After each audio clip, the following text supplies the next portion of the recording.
എൻ്റെ പേര് സുമേറ, ഫാഷൻ ഡിസൈനിങ്ങിൻ്റെ ടീച്ചറാണ്. 5 ദിവസത്തെ ഫാഷൻ ഡിസൈനിങ് ഫ്രീ ക്ലാസ്സിൻ്റെ ഫസ്റ്റ് വീഡിയോ ആയിട്ടാണ് ഞാൻ വന്നിട്ടുള്ളത്.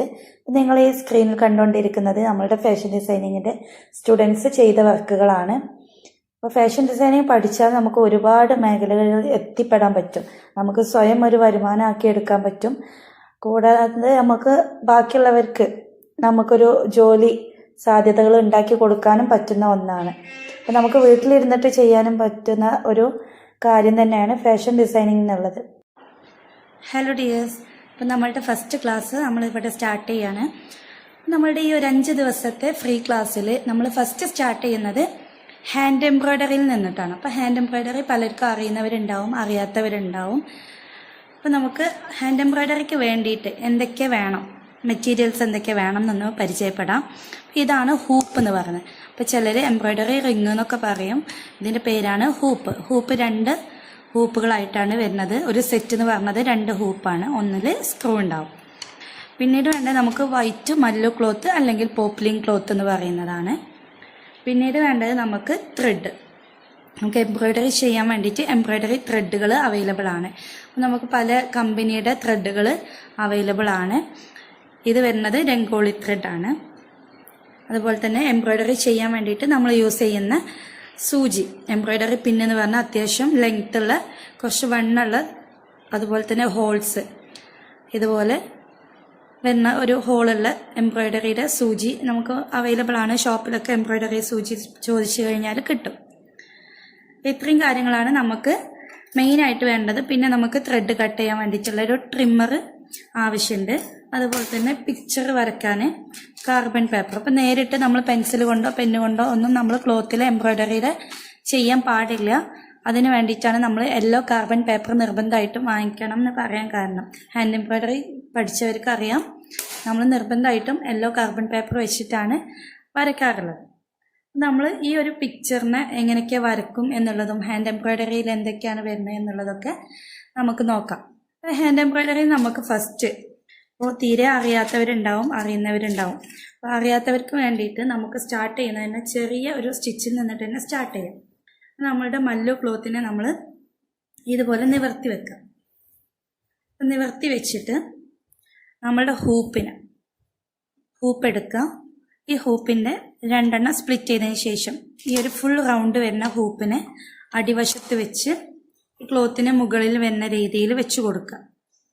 അപ്പോൾ ഈ ഹൂപ്പിൻ്റെ 4 സൈഡ്, അതായത് ഫുൾ റൗണ്ടിൽ നമുക്ക് കുറച്ച് ഗ്യാപ്പ് വേണം. 1 ഇഞ്ചിലെങ്കിലും ഗ്യാപ്പ് ഇട്ടിട്ട് വേണം നമ്മൾ ഇതുപോലെ വെച്ച് കൊടുക്കാൻ വേണ്ടിയിട്ട്.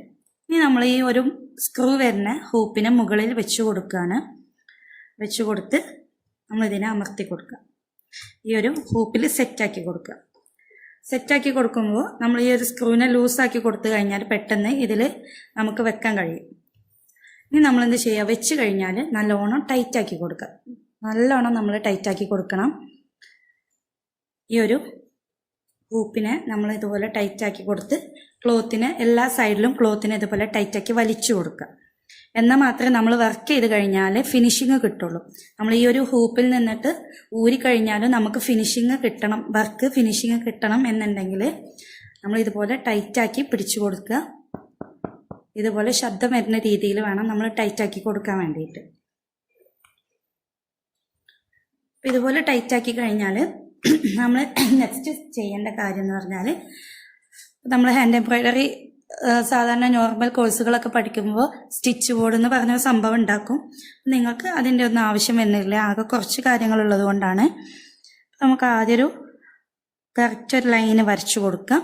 ഇതിന് മുകളിൽ നമ്മൾ ഫസ്റ്റത്തെ നമ്മൾ സ്റ്റിച്ചുകളിൽ നമ്മളെപ്പോഴും പഠിക്കുന്നത് റണ്ണിങ് സ്റ്റിച്ചാണ്. അപ്പോൾ റണ്ണിങ് സ്റ്റിച്ച് എന്ന് എഴുതി കൊടുക്കുക.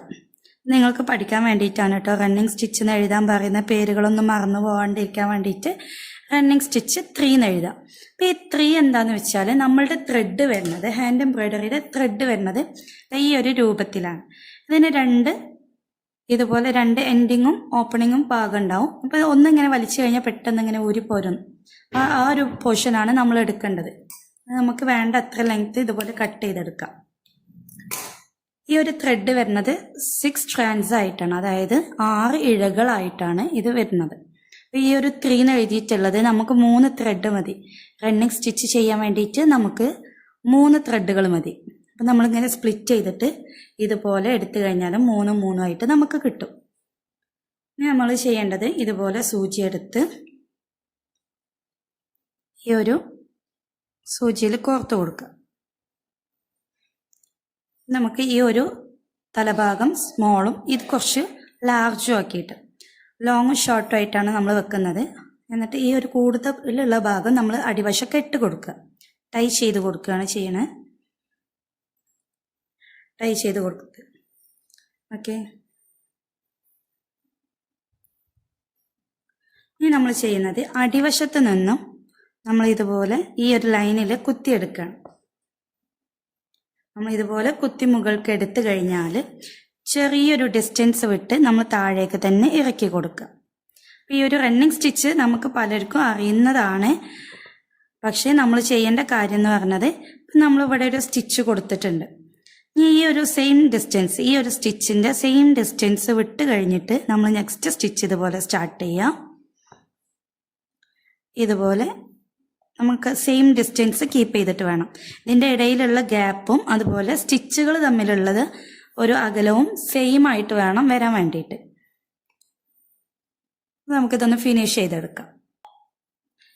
ഞാൻ എന്ത് ചെയ്തിട്ടുണ്ട്, ഈ ഒരു ലൈന് ഫുള്ളായിട്ട് ഫില്ല് ചെയ്തെടുത്തിട്ടുണ്ട്. ഈ ഫില്ല് ചെയ്തതിന് ഇനി അടിവശത്ത് ഞാൻ കെട്ട് കൊടുക്കുകയാണ്. ഇതിനെ നമുക്ക് ടൈറ്റാക്കി സെക്യൂർ ചെയ്ത് നിൽക്കണം. ഇതിന് മുമ്പുള്ള സ്റ്റിച്ചിൻ്റെ ഉള്ളിലൂടെ നമ്മൾ സൂചിയെ കടത്തിയെടുക്കുകയാണ്. എന്നിട്ട് ഒന്നുകൂടെ ഇതിൻ്റെ ഉള്ളിലൂടെ വലിച്ചു കൊടുക്കുക, ടൈറ്റാക്കി കൊടുക്കുക. വേണം എന്നുണ്ടെങ്കിൽ 2 ഉള്ളിലൂടെ ഇങ്ങനെ ടൈറ്റാക്കിയിട്ട് നമുക്ക് കൊടുക്കാം. ഇനി നെക്സ്റ്റ് നമ്മൾ ചെയ്യേണ്ടത് എന്താണെന്ന് വെച്ചാൽ ഇതിൻ്റെ ഈ ഒരു റണ്ണിങ് വെച്ചിട്ട് ഈ ഒരു സ്റ്റിച്ച് വെച്ചിട്ട് നമ്മളൊരു പിക്ചർ ചെയ്യണം. ഞാൻ ജസ്റ്റ് ഒരു ഡെമോ കാണിച്ചു തരാം.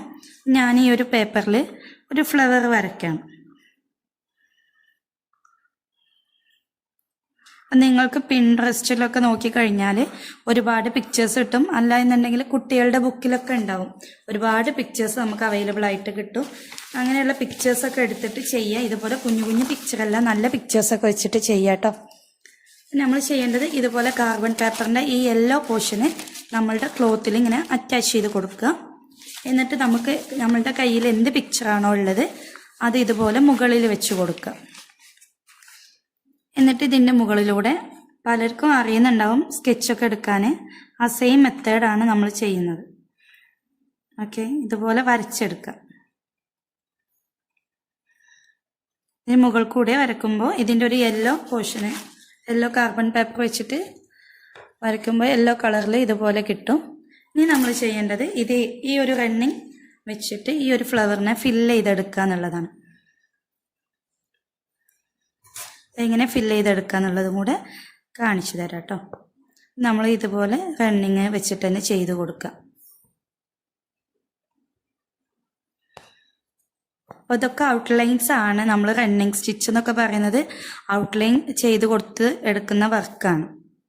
അപ്പോൾ കൈവഴക്കം കിട്ടാൻ വേണ്ടിയിട്ടാണ് നമ്മൾ ഫസ്റ്റ് തന്നെ റണ്ണിങ് സ്റ്റിച്ചിൽ നിന്ന് സ്റ്റാർട്ട് ചെയ്യുന്നത്. നിങ്ങൾക്കൊരു ഐഡിയ കിട്ടും വേണമല്ലോ. നമ്മൾ ആദ്യം തന്നെ ഹെവി ആയിട്ടുള്ള എന്തെങ്കിലും പഠിച്ചു കഴിഞ്ഞാൽ നിങ്ങൾക്ക് ഒന്നും ക്ലിയർ ആവില്ല.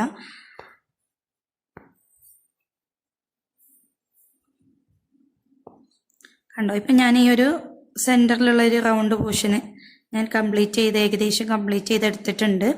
ഇതുപോലെ നമ്മൾ എന്ത് ഡിസൈനാണോ, ഫ്ലവർ ആയിക്കോട്ടെ, സീനറീസ് ആയിക്കോട്ടെ, അനിമൽസ് ആയിക്കോട്ടെ, ഫ്രൂട്ട്സ് ആയിക്കോട്ടെ, എന്തോ ആയിക്കോട്ടെ, നിങ്ങൾ എന്ത് ചെയ്യാം, ഇതുപോലെ ഫില്ല് ചെയ്തിട്ട് ഇതുപോലെ ഓരോ പാറ്റേണും വരച്ച് കൊടുക്കുക. ഇങ്ങനെ ഒരു പിക്ചർ ചെയ്തെടുക്കണം. നിങ്ങളൊരു സ്റ്റിച്ച് പഠിക്കുമ്പോൾ ഒരു പിക്ചർ ഇതുപോലെ ചെയ്തെടുക്കാം.